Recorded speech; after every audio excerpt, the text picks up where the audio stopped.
Great. Well, you can, this is still, yeah, definitely working. Good. Yeah, so let's sit for a while. I'll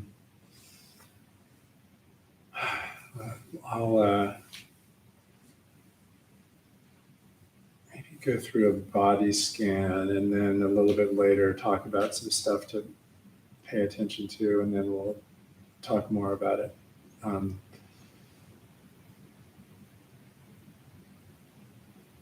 Afterwards.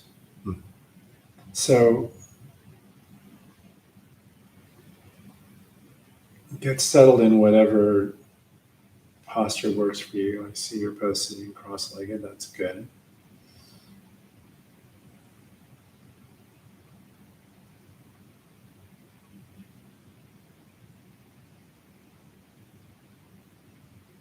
Maybe in advance of the body scan, focus on opening your hips, and that's this thing you can do where you essentially increase the twist in your hips in order to decrease the pressure on your knees. So if you can roll your hips out, maybe using your quads basically,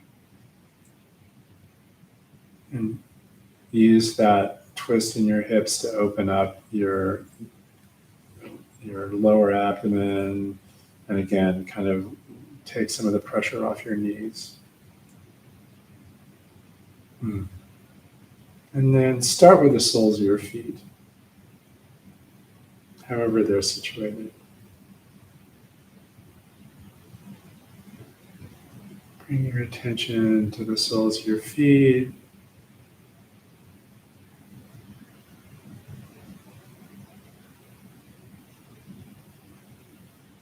And then your ankle joints. And to open up your ankle joints, the part of this exercise is to just imagine as much space as you need and want in each of your joints. So your ankle joints should feel relaxed and open and full of space.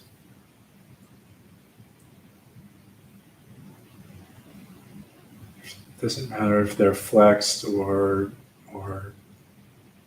however they're situated, just to let that joint relax. And then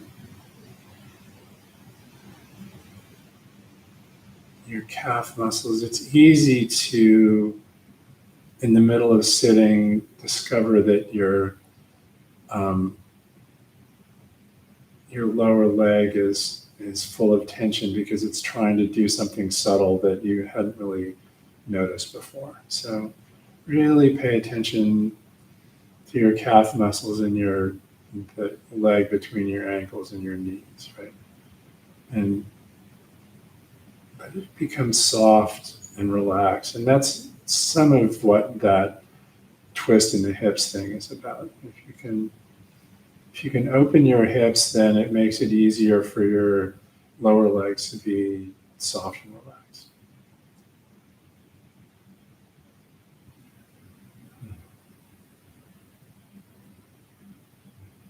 And your knee joints. Notice that it's possible to develop an impingement at the knee where some of the nerves that extend into your lower leg can be pressed up against the mat. So it can be useful to make sure that your knee is firmly planted, but the pressure on your knees is pretty even, and for whatever height your seat is at, not too extreme, right? And again, that your knee joints are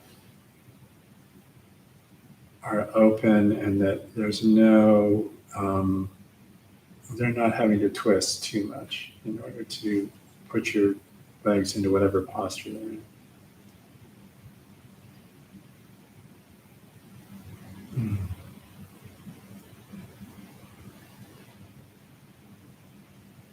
And your attention to your quads and maybe your lower psoas muscles. And really just let them go. Again, it's the case that there can be all these subtle tensions in your legs and your quads, and those tensions can cause pain in unusual places. Like one of the sources of knee pain turns out to be tight quads because they're pulling on these attachment points down here, and eventually that can start to hurt. So to notice that, and notice the way in which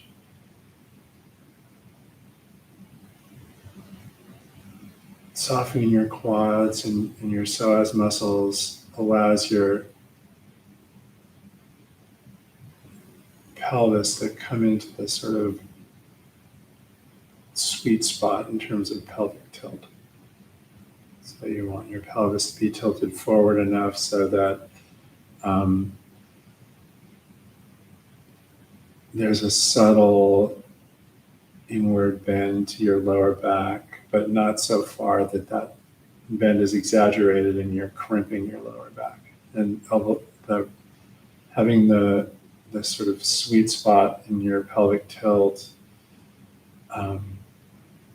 allows your stomach muscles and the muscles in your lower back to be only very lightly engaged. So you're being held up mostly by balance and by a kind of really firm but gentle engagement of the largest muscles in your body. Quads, the ropes of muscle that run up your back, your stomach muscles. If you can sit like that, you can sit really for hours and it's not a problem.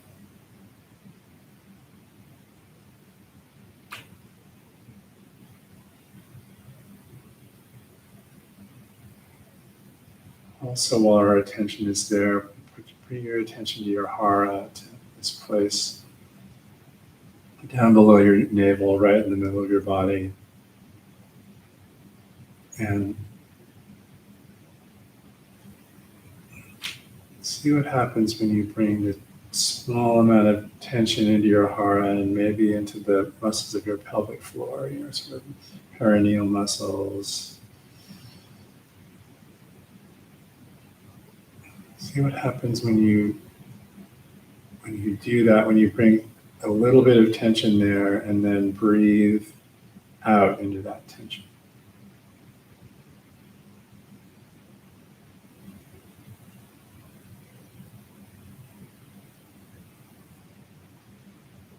And relax that tension and keep your focus there and just allow the breath to enter the body.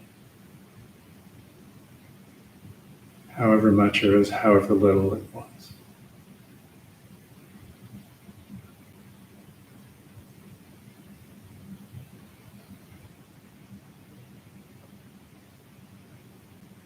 And the next part of this scan is going to be related to the breath. So when you breathe in,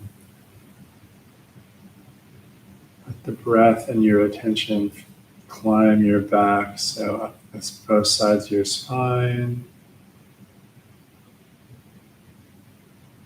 through your shoulders, up the back of your neck, and land right up here. And then on the out breath, feel the breath fall down the body, down your midline, into your hara.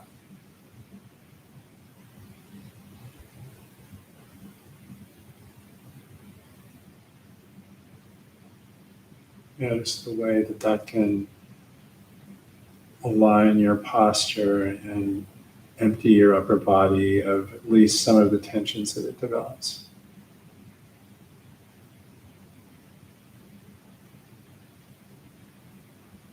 And your shoulders, bring your attention to your shoulders. Let them relax and point directly out from your body on either side.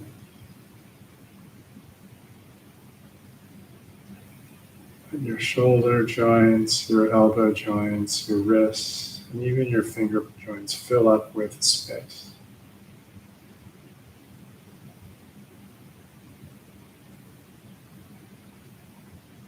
So it's like your arms can just float there on all that space.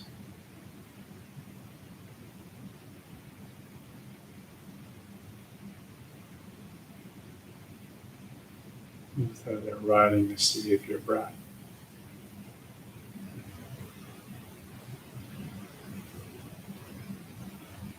Bring your attention to your jaw. Let your jawline rest on this big sort of pad of muscle that runs around your lower jaw. And allow your face to relax and fall directly into a vertical plane with your nose right above your navel and your ears right in line with your shoulders.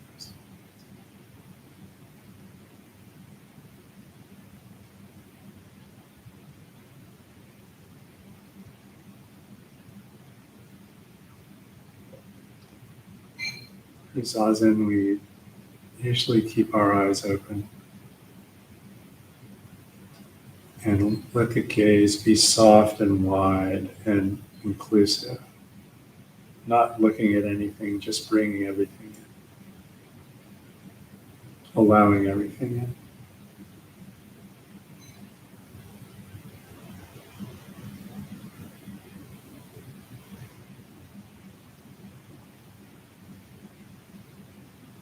Let's sit for a bit.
So turn your attention to your mind,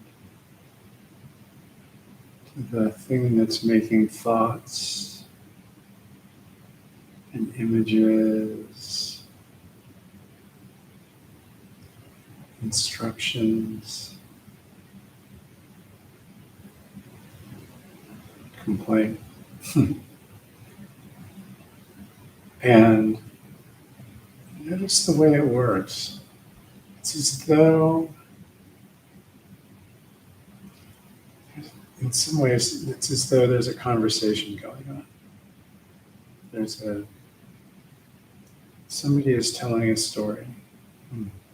Somebody is thinking out loud, literally.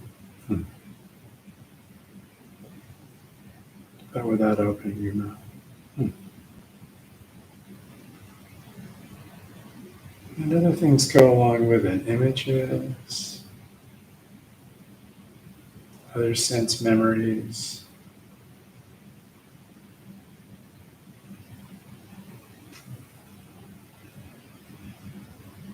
Emotional content or emotional underpinnings and tags.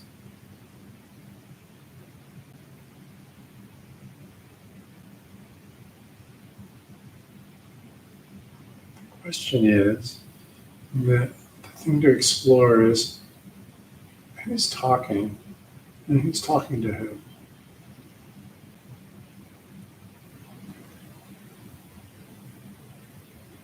Your mind's quiet. Usually there's still a little bit of that going on somewhere. It's as though the conversation moved to another room. And when it's loud, it's because it's right here.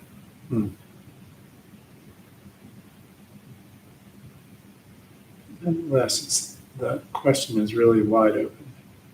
Who is that talking?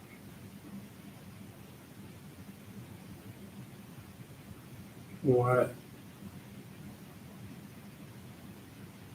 entity put together those words? How did they get here in this mind?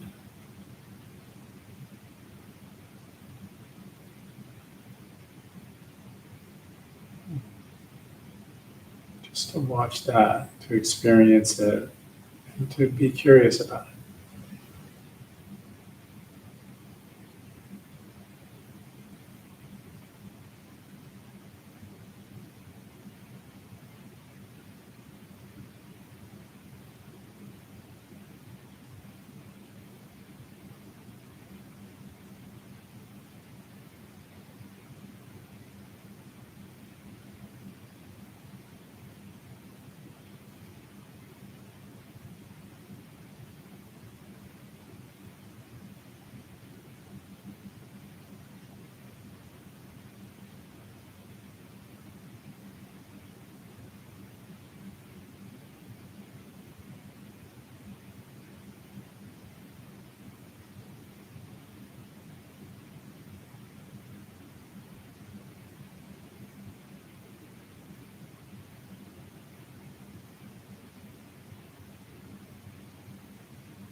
So, any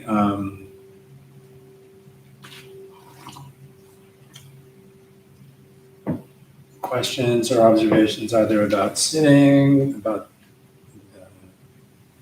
the particulars of your posture, or about the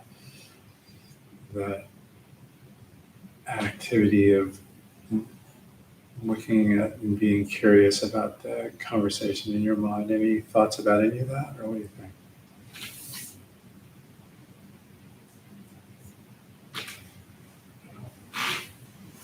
One of my legs tends to fall asleep. Yeah. Seems like from the hip. Yeah. I have a kind of an even lateral thing, so I probably sit a little bit lopsided, but it's consistent so far. Yeah. I mean, situations like that where your legs fall asleep generally arise from impingements, right? And so I mentioned the one in your knee. I didn't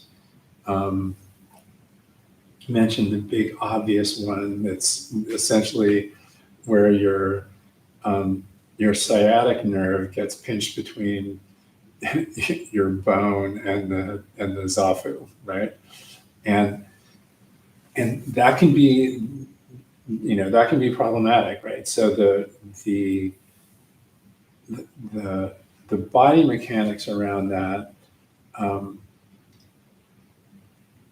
some of the things you can play with are, well, I mean, for example, the thing that I do when I'm noticing that might be happening is I actually kind of carve a channel in the cushion, right, to make a little bit more room, right? Or when I'm sitting and it feels like I might be starting to develop an impingement there, sometimes I can just do this thing where essentially I clench my lower stomach muscles and my anus and my perineal muscles really hard, and also the thigh muscles around them, and just pull in some more skin and fat into that space. Because really it just is about insulation, right? And then the last thing to work with is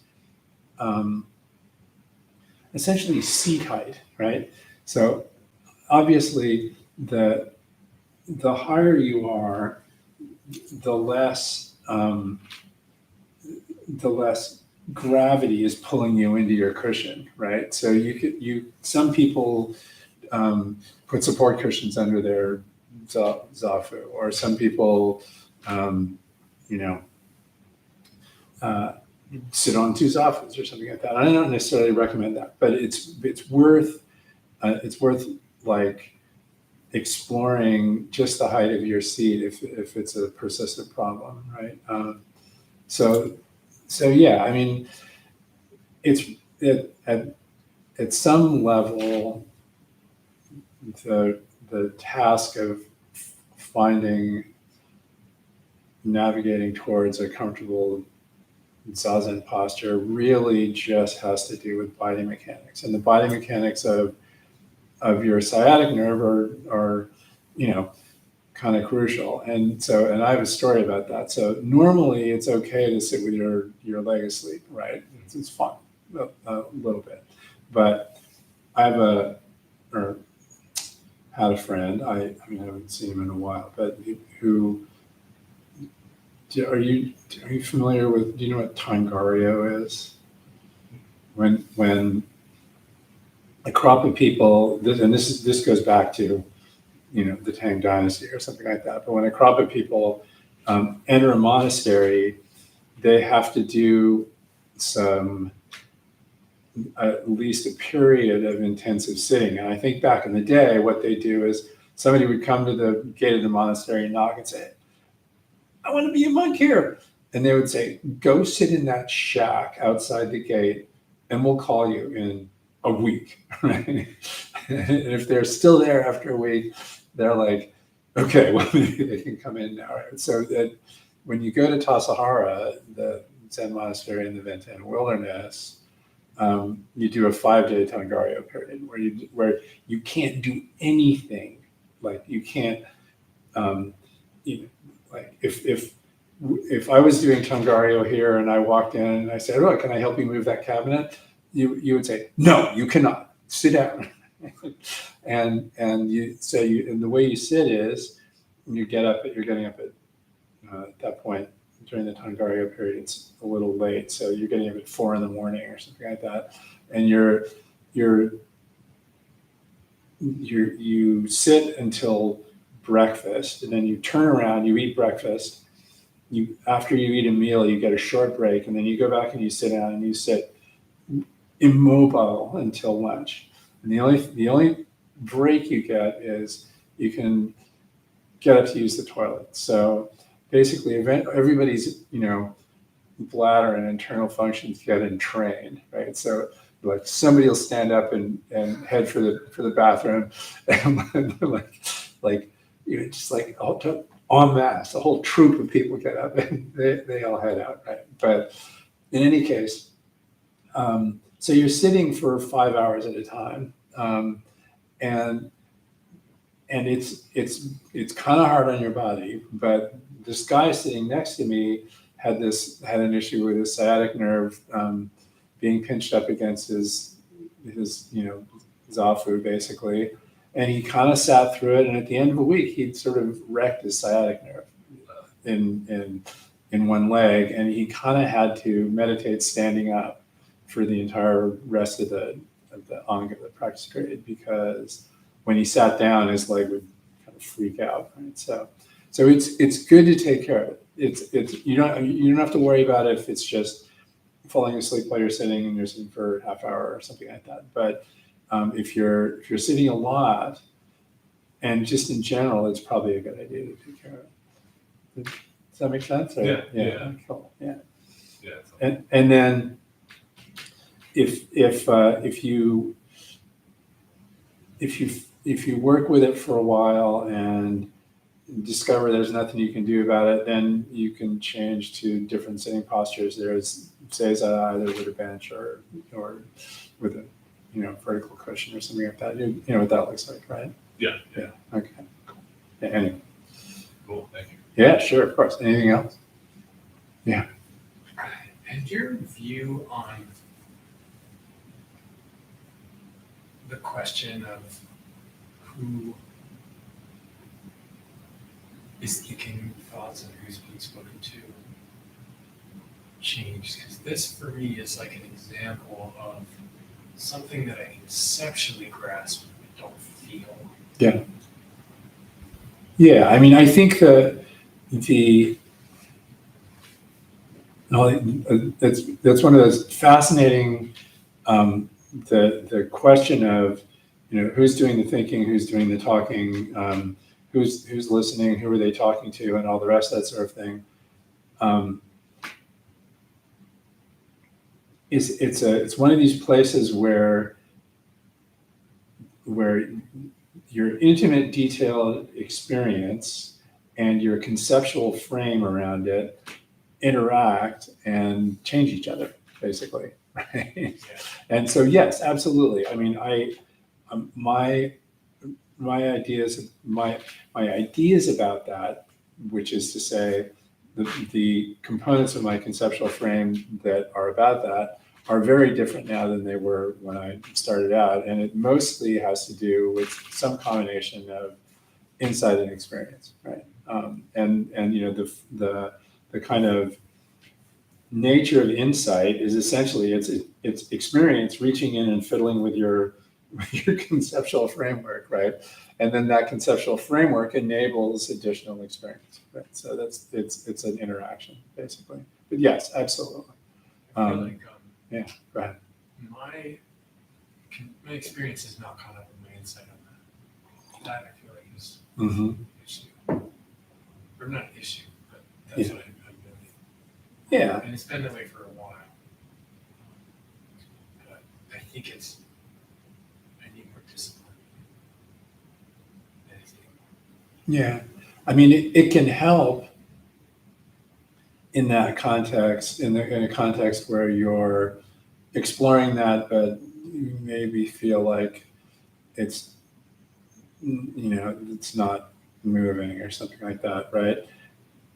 It can help to actually do retreats, right? So, I mean, it's, because, well, so my experience with sort of engagement with practice, what has been, I've been, I've had a family and I've had to work pretty much the entire time I've been a Zen practitioner, right? So it's, did manage to arrange a leave of absence to go off for a, 3-month ongo at Tassajara, and I managed to align my vacation time so I've done tons and tons of retreats and so on and so forth, right? But it was all pretty much, it was never, except for only very occasionally was it ever possible for me to actually go off and spend a lot of time in a monastery. But so it was this combination of sort of pretty reasonable and kind of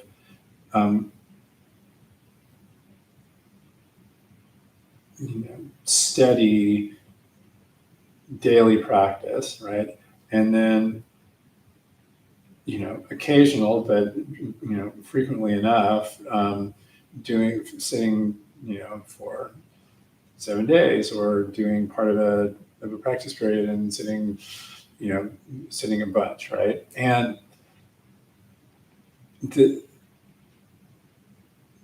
what I noticed first was that when I do one of these retreats, my mind would really settle, and things would start showing up. Something about the reality of being a human being would show up, and something would shift around. There would be insights and so on, which was lovely. What I didn't realize was that constant, regular, just unloaded daily sitting, it's sort of at a pace that you can accommodate in an everyday life, right, where you're working and doing all the things that you do, is also tremendously valuable. It takes a while to sneak up on you, whereas it's pretty obvious when you're at day 5 of a 7-day retreat and your mind is really settled out, and all of a sudden all the molecules in your body know how to sit zazen, right? That sort of thing. So I recommend both, but it can be really helpful to do some retreats, right? Yeah. But I mean, after, I've been running a Zazen Kai group in North Beach, that group, right, for 15 years now or something like that. And at the end of 15 years of doing that, it's really had a huge impact. But again, it kind of snuck up on me, right? There's this whole scheme. I've just finished teaching a class about it. The Dongshan's 5 ranks, where his in principle, it's 5 views into the relationship between what he calls the crooked and the straight, or the leaning and the upright, or something like that. These sort of 2 modes of mental modes of engagement, right? And he basically says, the first time you see the straight, you're probably socked away in some monastery somewhere, and you don't even really know what you're looking at, right? But after a while, it kind of sneaks up on you, and the second verse of the 5 ranks, it's like this. It talks about this old woman that gets up and she's wandering around the house, and all of a sudden she sees a mirror, right? It gets more and more like that, right? You're stumbling on a mirror, virtually constantly after a while. But again, it takes a while. Right? So anyway, Thank you. yeah, sure. Well,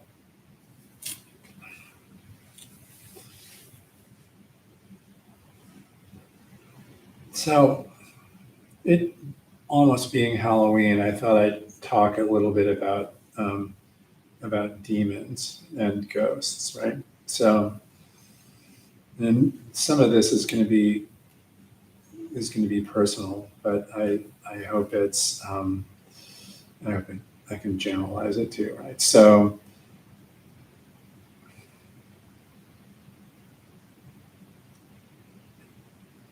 it took me a lifetime to figure this out about myself, but um,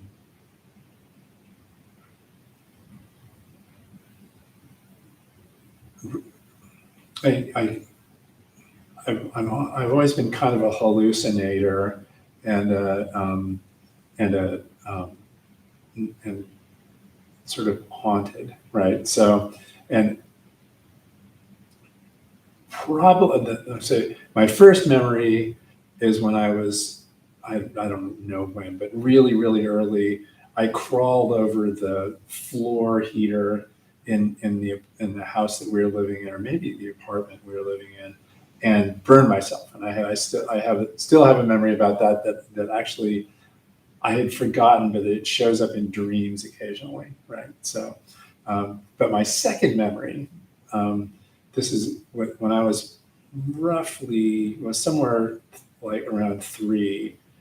We moved into a house in Mill Valley, and I didn't know anything about the house. But one of the things that happened when we were looking at it, and sort of in the process of moving in, was the the house used to be inhabited by this family, and the woman who was the head of the female head of the family, was a master gardener. She was amazing, right? We spent the entire 15 years we lived there or so, benefiting from her masterful gardening abilities. She planted an apple tree that had 3 different kinds of apples on it, so it would last through the entire apple season. And she planted plum trees, and it was really amazing. It's just an incredibly beautiful garden. It was like a jungle of plenty or something like that, right? And and then I didn't know this about her, any of that stuff about her at the time, because we were just moving in. But then what happened was her kids moved away and her husband died, and she was sort of living by herself and getting less and less capable, and so on and so forth. And she finally shaved down her life so that it completely fit in one little room in the basement of the house, basically. And everything was in there. Then there was there was a sink and a fridge and a washing machine and a little bed and all the rest of that sort of thing. The only thing that wasn't in there was she had a bath and shower in a very small room right next door. And that,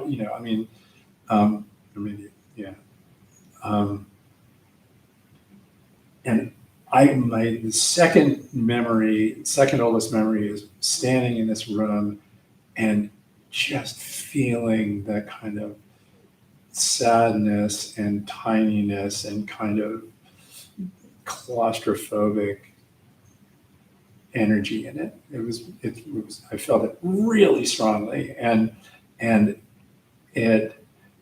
had this really, really powerful effect on me. And so for the entire rest of the time we lived there, I was pretty sure the place was haunted, right? And so I was scared a lot in that house, right? So and just to underline the point, I had all these weird hallucinations. Like one of the ones I'll go through a few of them, but this one is the sort of funniest one.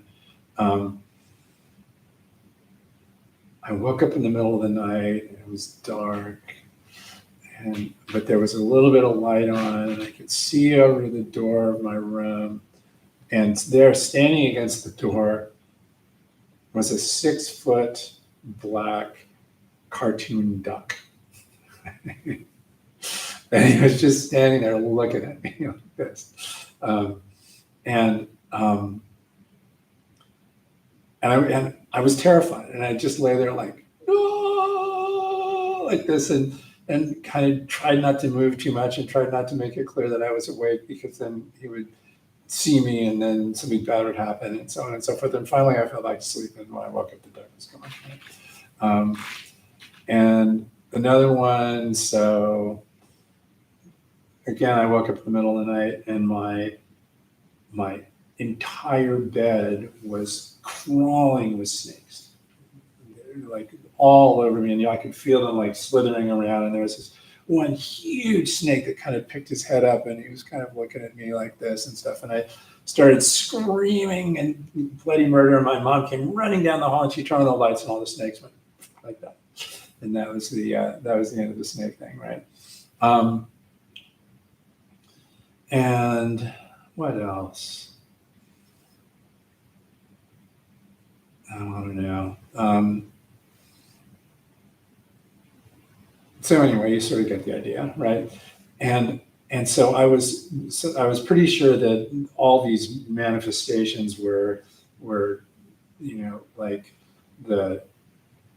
some kind of horrible feeling in this house that was impinging on me or sending me messages or something like that. And so every now and again, when I was all by myself, I'd come home from school, and this was a little bit later in life. I'd come home from school, and I'd go into the living room, and I would lie down on my back, and I would say, okay, goats, now might be a good time to come on out, right? And I would lie there, and usually last somewhere between 3 and 5 minutes. And then I'd jump up and run out of the house and go to the neighbors, and wouldn't come home until somebody else was in the house, right? So,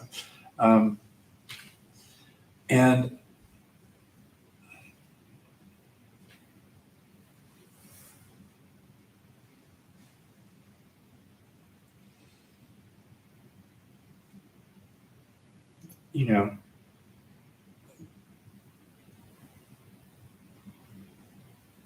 I guess the underlying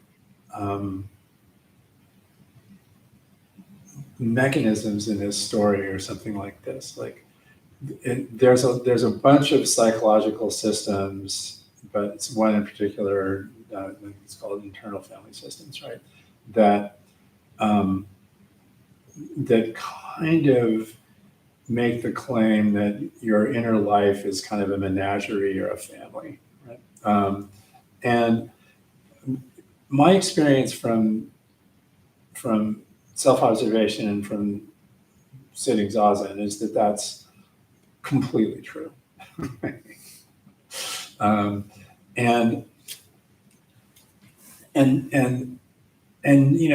none of that should be surprising. I mean, so are you familiar with the whole schema that was cooked up by the sort of Buddhist psychologists in the like the last few centuries before the beginning of the Common Era, the 5 skandhas and so on?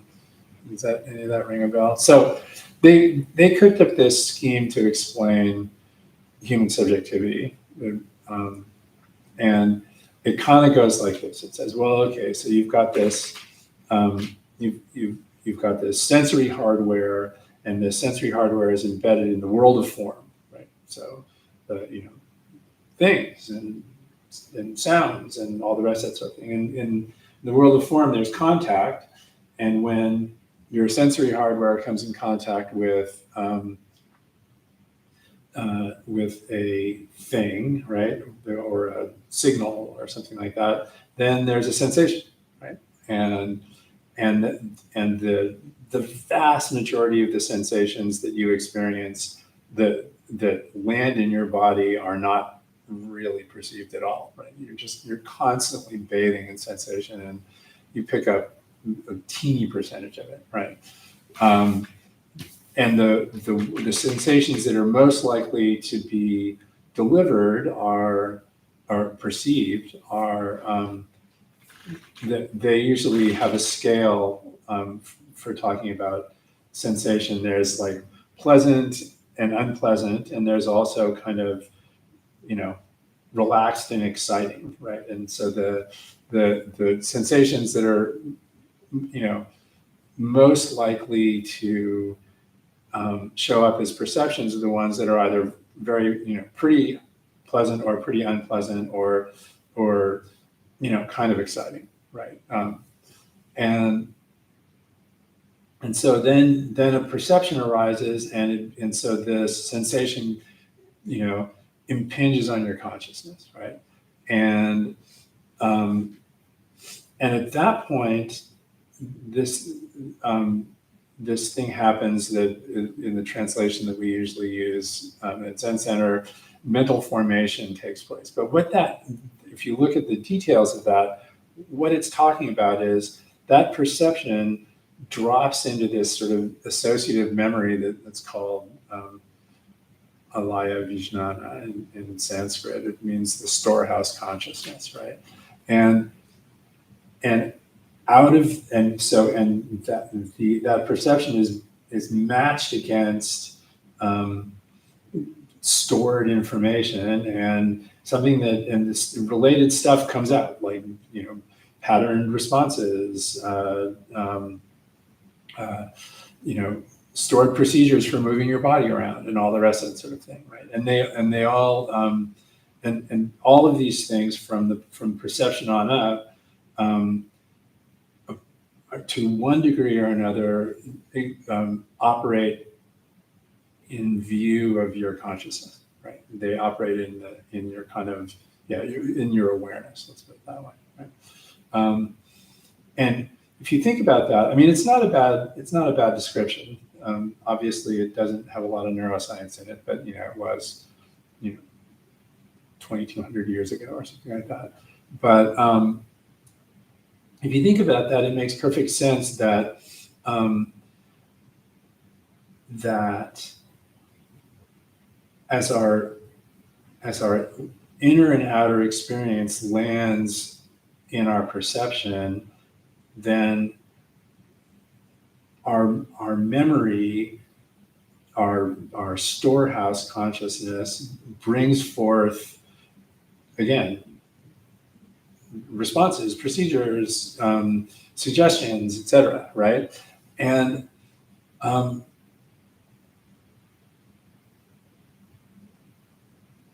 if you have a powerful experience, like, you know, feeling the sadness and claustrophobic energy of a room that used to be inhabited by somebody who's now dead, it should be no surprise that lots and lots of situations thereafter might convince you that something is going on. Right? And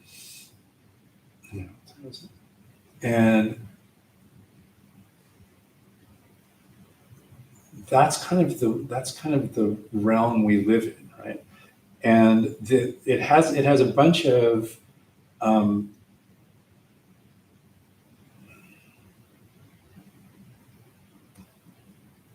it has a bunch of ramifications, right? Like, for example, it entangles things, right? So, I mean, the most obvious example is it entangles things like bicycles, right? So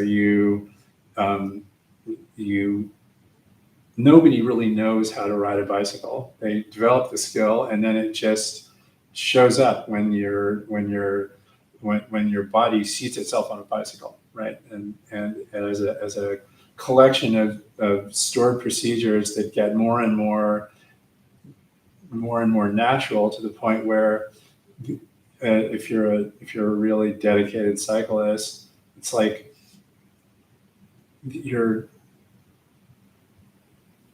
there's every reason to believe that your bicycle is just an extension of your body, right? And that in some sense it's alive, right? It's amazing.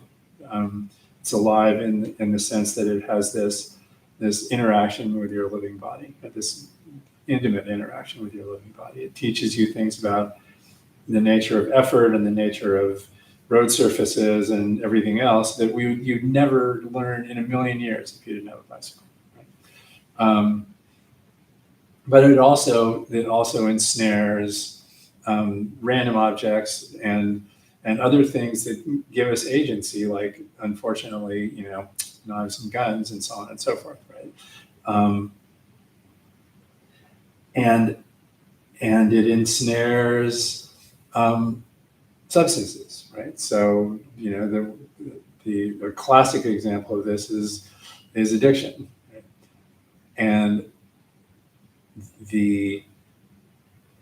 you'll notice that most of the experiences that I talked about were entangled in some way with sleep, right? Because basically sleep is a time when your mind, even in the absence of actual sensory input that maps to anything, just suggests, hey, how about this as a scenario? You're awake and there's somebody that you can't see sitting on your bed, right? Which happened to me a lot back in the day, right? I dreamed that I was awake and that there was somebody sitting on the bed, and I could even see their shadow, but and of course I couldn't move. Right? Terrifying, but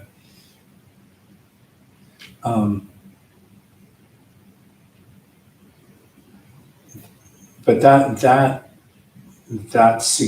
sort of capacity of your mind to make suggestions in a way that manifests directly in your consciousness it's a little bit subtler when you're awake, but not that much subtler, right? So, in the case of addiction, what's going on? I have a fair amount of experience with this.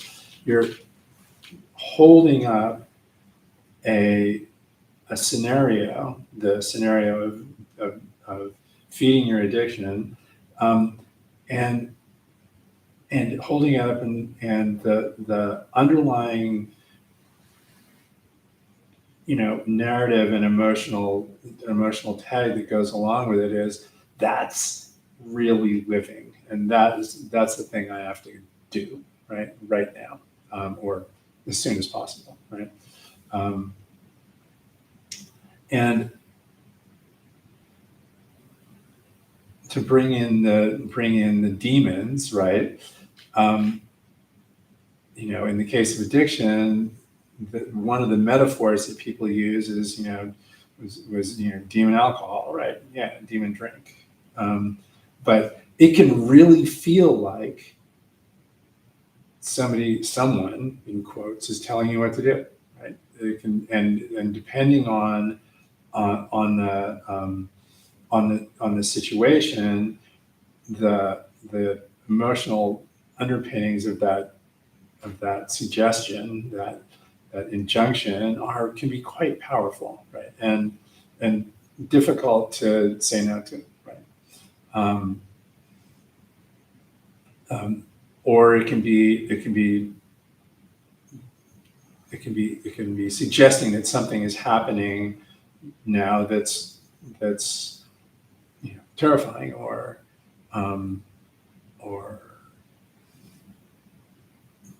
delightful, right?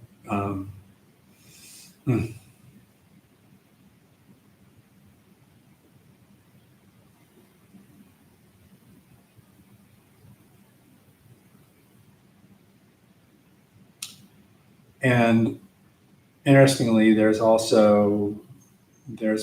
way to redeem that, right? So I have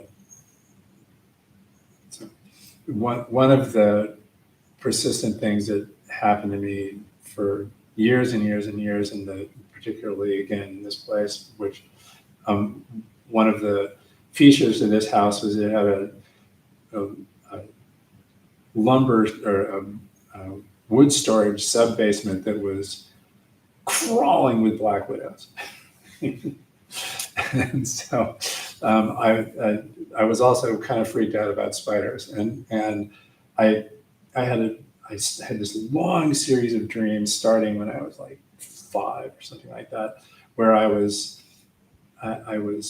harassed by spiders, where they would come up to me and they'd act in this really, they're really small, right? But they would act in this really kind of aggressive way and just completely freak me out. And this went on for decades. And then finally one day, I had a dream where there was a spider and it was acting in this particular way, and it did this thing where sometimes they would jump at me, right? And so this spider jumped up, and instead of jumping on me, all of a sudden he came up like this, or she came up like this, and she became this pattern, right? She was no longer a spider. She was this like vortex or something like that just hung in space and sort of shimmered there. And all of a sudden I was kind of relieved, right? It was great. And so at this point, I had a daughter who was probably 3 or something, and I went out and I was getting a tattoo, and I thought, I know what I'll do. I'll get a spider tattooed on my shoulder, and to celebrate this moment where I had this sort of transformative spider dream, right? And I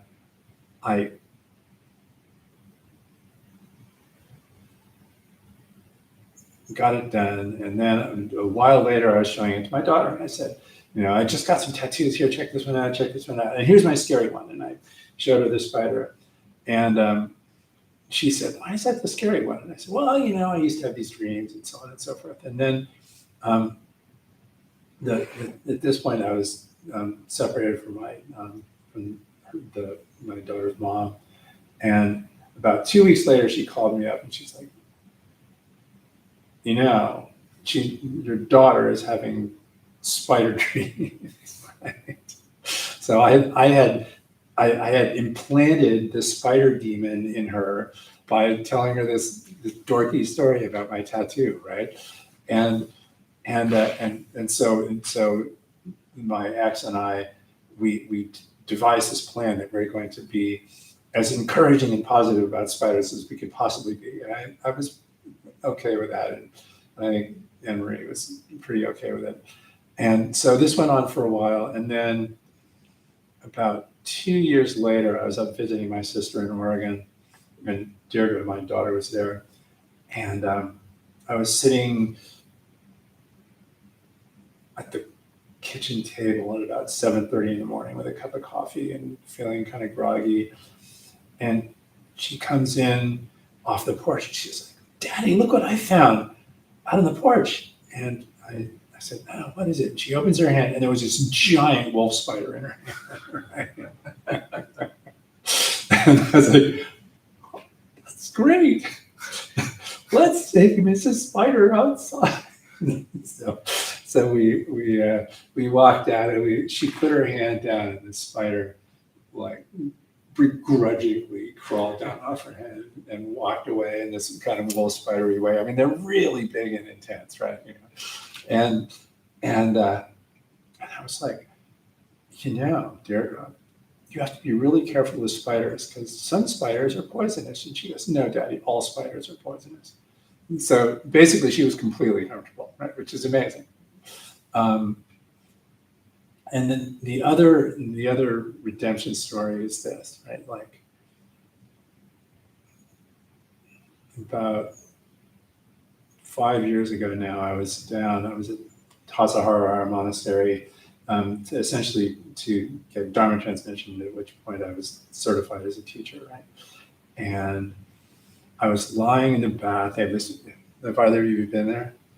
They have this incredibly beautiful hot springs bath, right? It's really, really gorgeous, and the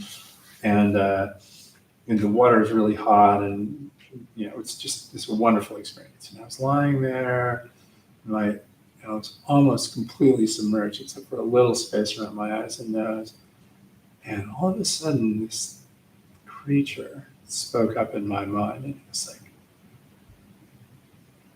and I could hear when I lifted my ears up out of the water, I could hear people moving around in space. And this person was like, this could be dangerous. And I realized, I had this moment where I realized that entity, that sort of half-form set of mental formations that I was talking to had been around since I was 3, at least, right? I'd been having this conversation with them for my entire life. And it was like, pleased to meet you. And we got to know each other. Right? It was good. So I have a poem that I wrote, and it's kind of about that, or maybe not, but so it says, I thought I'd climb the mountain by the last light of day and descend by moonlight, but the moon was shy. It took a long time to rise, then played it hiding behind a veil of clouds and bursting forth, suddenly lighting up the path. Such unearthly beauty, so much stumbling along in the dark with my ghostly companions. Anyway, so that's really all I had to say. Any thoughts about that?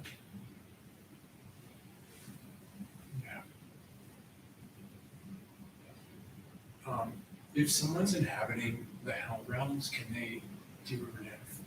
Is there redemption like that? Is that in the hell realms? Yes, absolutely.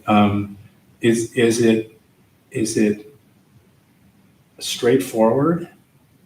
It's not straightforward. I've had a bunch of students who, for one reason or another, were really stuck, right?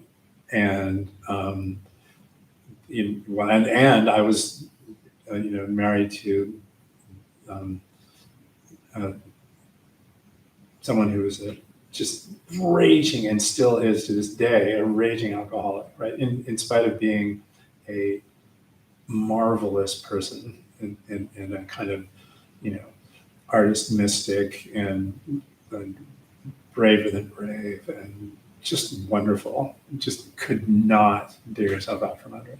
Right? So it's not straightforward, and it's really easy to mess it up, right? Like not so much. I never managed to get very far into helping my ex, the alcoholic, but with some of my students who were like this, we managed to make some progress. Like, so I used to meet with this woman, really great person, artist, lives in Berkeley, was very successful as a stained glass artist, and now does sketching, but also still teaches stained glass in public schools, and she's marvelous, right? But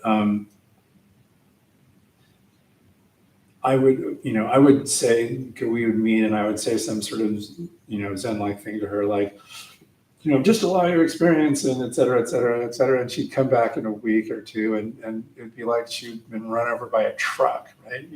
Because sitting up close to that stuff was so hard on her, and it would spin up into some kind of, like either, agitating or depressing spiral, and really just make her life really, really difficult. So we worked through how to meet that. And so the funny thing is that she was from a sort of family of charismatic Catholics, right? They were very deeply fundamentalist Catholic and so on. And she discovered that if in the middle of that, she sort of turned towards this torment that she was having and said literally to herself, "Get thee behind me, Satan," that it would actually work a little bit. And then so she would just sort of keep at that, and it was helpful, right? So it is possible to find a kind of, I want to say like idiolect, a private language of working with your demons, right? That is helpful, right? But it's not easy to do, and it doesn't, and it's not obvious how to do it, right? And a lot of the technical talk in the Zen world has up until quite recently tended to ignore that, right? Fortunately, this guy, oh man, what's his name? Blocking on it. Who has a book called Trauma Sensitive Mindfulness. Have you ever run across that? I've heard his name. Yeah, I'm blocking on the name of the author. I say Treeleven or something like that. But anyway, so that's the first time anyone I've ever read acknowledges the way in which standard mindfulness technique and even pretty serious meditative practice can be difficult to manage for somebody that's having a hell of a time, basically. So anyway. Thank you. Yeah. What else? What time is it? In IFS, do you have any thoughts about ways to conceive of the self in a way that's not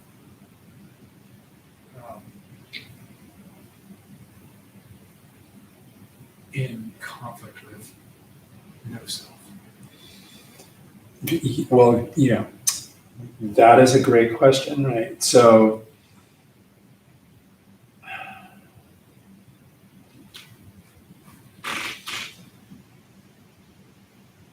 this story about Bodhidharma and the Emperor Wu, right?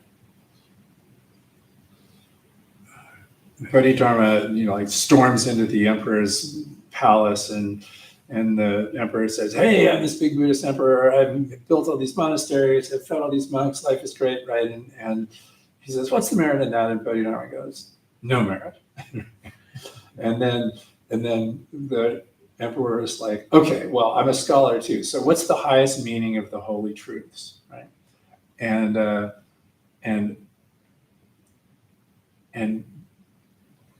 so the correct answer to that question, right? What's the highest meaning of the Buddhist truth is this, right? There's they're usually translated as the relative and the absolute truth, right? And in the five ranks that I was talking about, they're called the crooked and the straight. Right? But in any case, there are these two truths, and one of them is the truth in the realm of the conditioned, and the other one is the truth in the realm of the unconditioned. Right? And the highest meaning of the holy truths is that those two truths are not separate. They're neither one nor two, right? And so from a practical perspective, what that means is this, right? It's perfectly reasonable to dig in and meet the self in the way that Dogen talks about it. He says the way is to study the self, basically, right? And And what does that include? Well, it includes meeting the one that thinks everything's dangerous, right? And it means meeting the one that that is unconsolable, right? And so on, right? And when you do that, what naturally happens, and this is the remarkable thing, right? It's nobody could necessarily have expected this to be true, but what starts to show up is the gaps and the places where there's none of that going on, and where this other mode of being, the absolute, the straight, starts to show up, and it can act as a container and a support in the activity of meeting self, right? And in the end, what becomes clear is that none of the usual story we tell about ourselves is that we're persistent, self-consistent, probably either somewhat heroic or somewhat anti-heroic, et cetera, et cetera, et cetera. That none of those things are true, right? It's just we're essentially, there's a phrase in Chinese, I don't remember exactly what the characters are, but it's usually poked into the literature in places where they're talking about what in the Buddhist world is called the Dharmakaya, the kind of body of absolute reality, right? And it's essentially the mutual arising of all phenomena, right? We're just part of the mutual arising of all phenomena, and we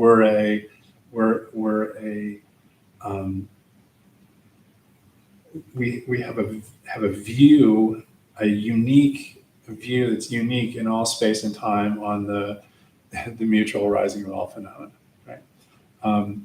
And what that means is that all of the ideas we have about about categories, the persistence of things, and all the rest of that stuff, they're okay for purposes of walking down the street without bumping into things, but they're empty of any essential nature, right? So that's the